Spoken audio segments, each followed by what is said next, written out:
All right. I want to say Barakatah Yahweh, Barakatah Yahweh Shah, Barakatah Yahweh, Barakatah Yahweh Shah. Again, Kol Holo, Yahweh Bashim Yahweh Shah, Bashim Kakwadash. And I want to say double honor to the apostles of GMS that ruled well, that we learn from, and to the hopeful elect, Lord's will. Um, you know, you're striving, Lord's will, He protect you, and bless you with, you know, keeping the angel encamped around you. And this will be, man, been busy as hell this week, man. So Salaki, I have been wanting to do just a little quick lesson on this. So here it is. You got the chick who dang, Elder Manat Elder Manat Zakba, South Carolina. Salaki, Elder, if I butchered your name.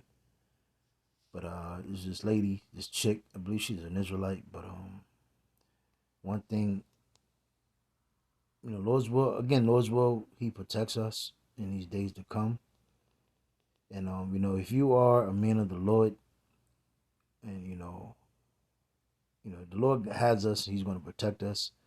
You woman, if you don't have a sure idea of what's going on, because you still have a lot of our women still, what is it, seduced in this feminism. They're still scared. They're still scared to believe in a man, follow a man. Just learn how to shut the fuck up and relax, and be easy, be cool, and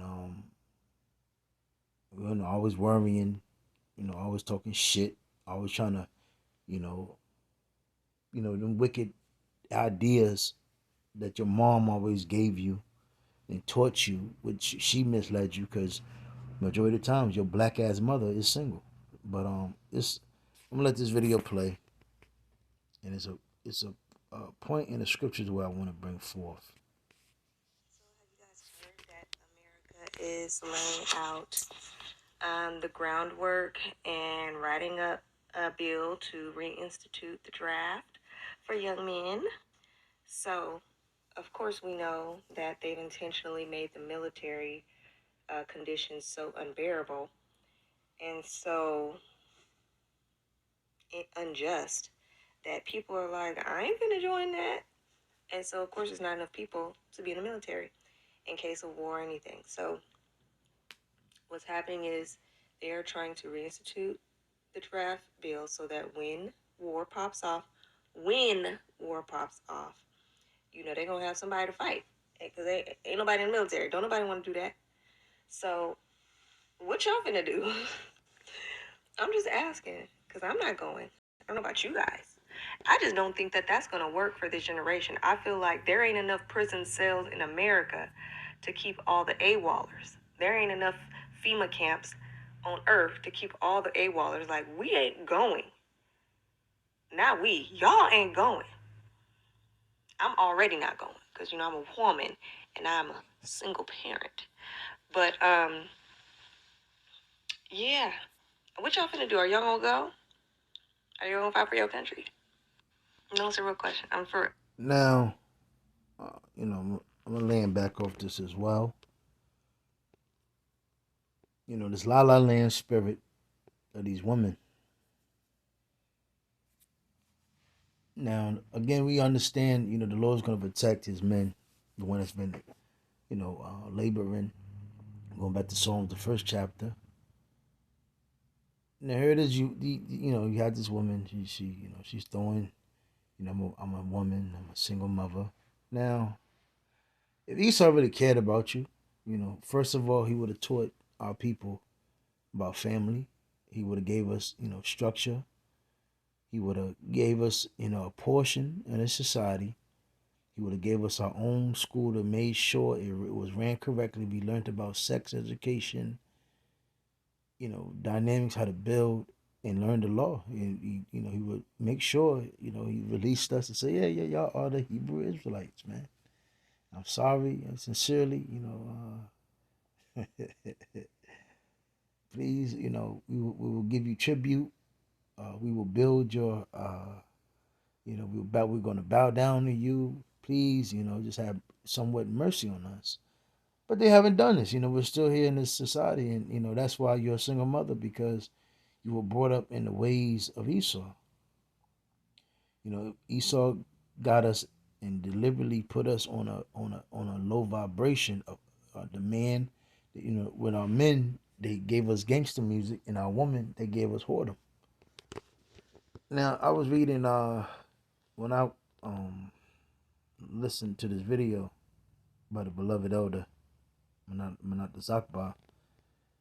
This this scripture came to my mind when how Israel, and it's all again, it was all due to all of on the will of Yahweh of Yahweh to eventually save Israel through Yahweh Shah, because Yahweh Shah is talked about in the Old Testament. So this is the people asked for a king. This is 1 Samuel the 8th chapter in the GNT.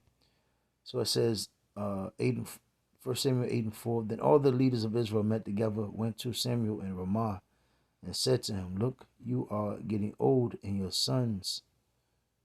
Let me see. When Samuel grew old, he made his son judges in Israel. The older was named Joel, and the younger was Abijah. They were judges in Beersheba, but they did not follow their father's example. They were interested only in making money. So they accepted bribes and did not decide cases honestly. Then all the leaders of Israel met together, went to Samuel Ramah, and said to him, "Look, you are getting old, and your sons don't follow your example. So then appoint a king to rule over us, so that we will have a king as other countries have." Samuel was displeased with the request for a king. So he prayed to the Lord, and the Lord said, "Listen to everything the people say to you. You are not the only one they have rejected. I am the one they have rejected as their king. Ever since I brought them out of Egypt, they have turned away from me and worship other gods, and now they are doing to you what they have always done to me. So then listen to them. But give them strict warnings and explain how their kings will treat them." Now we understand a lot of our people, were wicked, and eventually the Lord put us in captivity to serve other nations. Now listen here of what an Israelite king would do. And also it tells you also in Deuteronomy, when you set a king over thee or a leader over thee, it has to be of thy nation. And today we are in captivity underneath the so-called white man, the modern day king of the earth. Now I'm gonna continue. So I said, so then listen to them, but give them strict warnings and explain how their kings will treat them.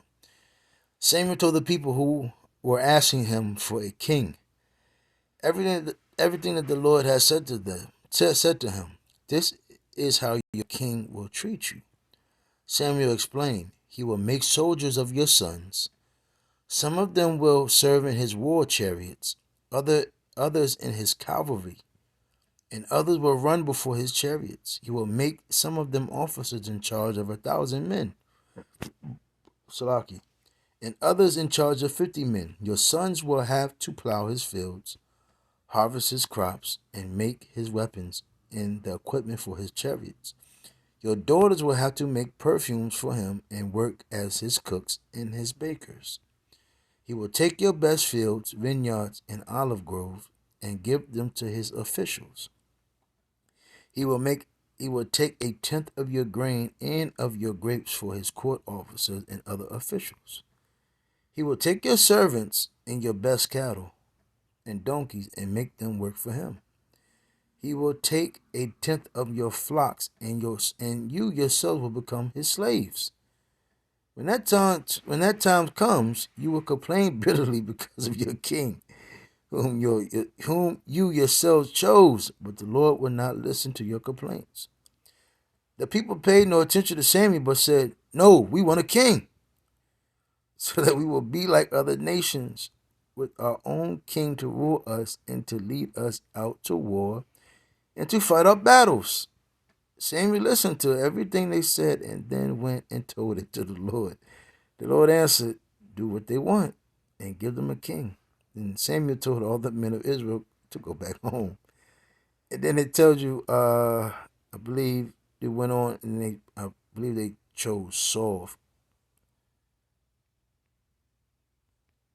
Eventually, Saul became the first king.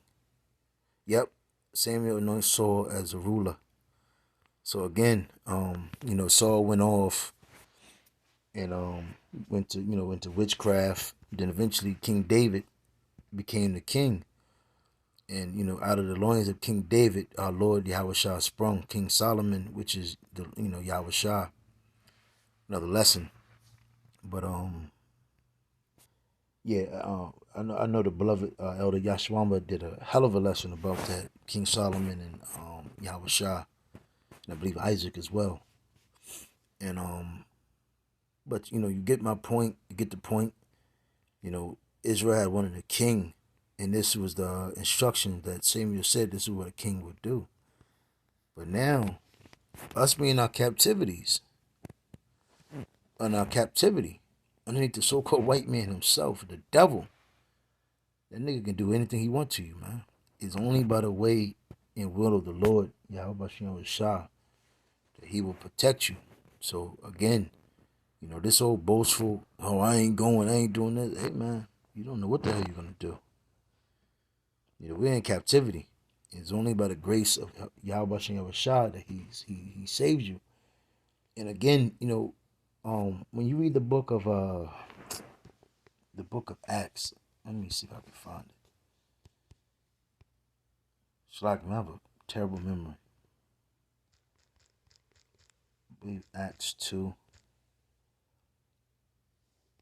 Hold on. I just want to see the first topic. And it talks about the importance of charity. That, Mike was this one. Yeah, it was. It's a certain part.